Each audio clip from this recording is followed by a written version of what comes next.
should have stayed were the signs I ignored.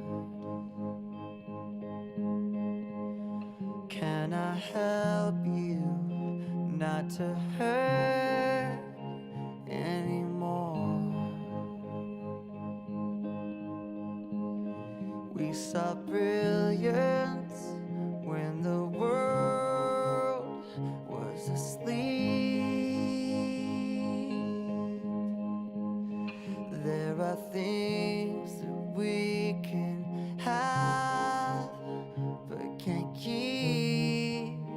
If they say, who cares if one more light goes out in the sky of a million stars? It flickers, flickers. Who cares when someone's time runs out? If a moment is all we are, or quicker, quicker. Who cares if one more light goes out?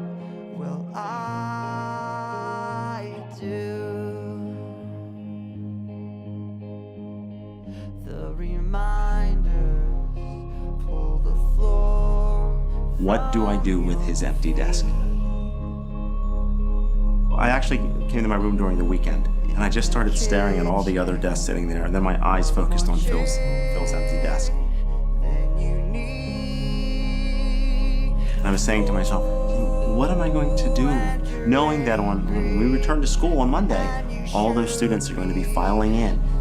Am I going to move the desk? Am I going to keep it there? I had no clue. And it was the first of many things that we didn't know what to do. So we decided to leave it up to the students. When Phil had passed away, it was something new, something different, and something terrifying. Nobody knew how to react. Not the kids, not the teachers, not the administrations. You kind of want to know if everybody else is feeling the same way or if you're all by yourself. We didn't know what to think, how to feel, if we could talk about it, if we were allowed to talk about it.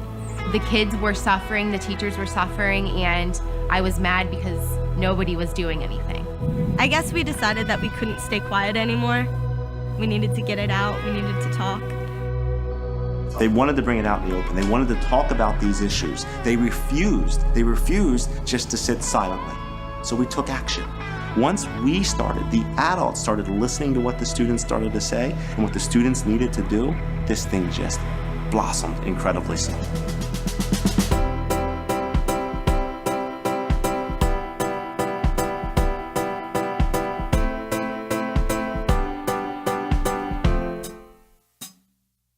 We wanted to name the club, and we needed something that would stick with people and something that was meaningful. From the Latin word vid, to see, live, life, comes a new word and a new club at school, creating a culture of compassion and empowering teens to make a difference. Aevidum, I got your back. Aevidum, we got your back. And I can remember specifically the students saying, will anybody really listen to what we're doing? They started listening. We went to other schools, we went to Harrisburg, the news started covering us. They came up with a word, Aevidum. They made it up from Latin roots, and it means I've got your back. And so kids can wear that shirt and can point to others and say, hey, we support you on this. More and more people started listening. More of the adults started getting involved. More of the experts started lending their advice to us. It didn't take me more than a few minutes to realize something very, very special is going on here. What I loved about Aevidum, after spending most of my career working for and looking out for at-risk youth, is that this was a tremendous groundswell of support coming from the kids themselves. So this is an organization that is doing great work. There's no BS. It's sincere. It's true. And this, in turn, is going to save so many more students, so many more kids. You want to take it from the top, my friend? Yeah. Or from the top? Here we go, guys.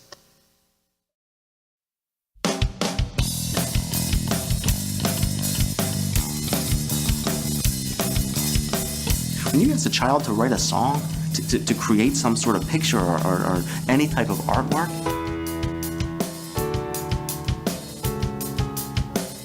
and they took it in their hands. They created something that's incredibly beautiful. Yes, it's an important lesson, but this is a student who wrote a song or a student who created a poster. And the second we took their young voices and their young talents and lifted it up, when the stars don't shine so bright. It ignited because it is authentic.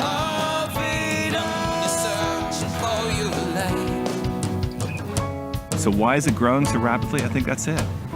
It's sincere, it's natural, it's the right thing to do, it's saving lives. They came up with this. They saw the need and said, we have to do something about this. We cannot allow this to happen again. It's been really great to be able to talk about it, to know that even though I lost my brother, that his legacy lives on. We authentically listen and believe in the children, and we authentically use what they create to get that message out. It's something bigger than we ever thought it would be. I believe Aevidum is going to be in every country in the world someday. Aevidum didn't come from a principal. It didn't come from a superintendent. It didn't come from a textbook.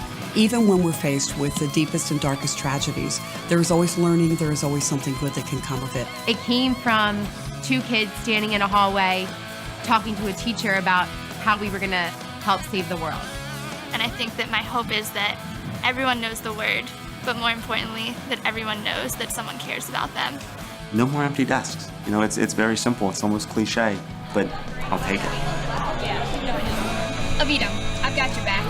All right, class, we have your attention, please. Excellent job yesterday. Hopefully today we can keep that momentum alive.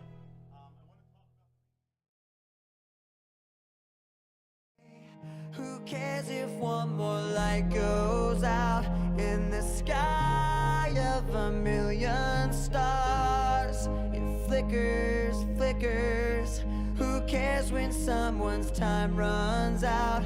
If a moment is all we are, or quicker, quicker. Who cares if one more light goes out? Well, I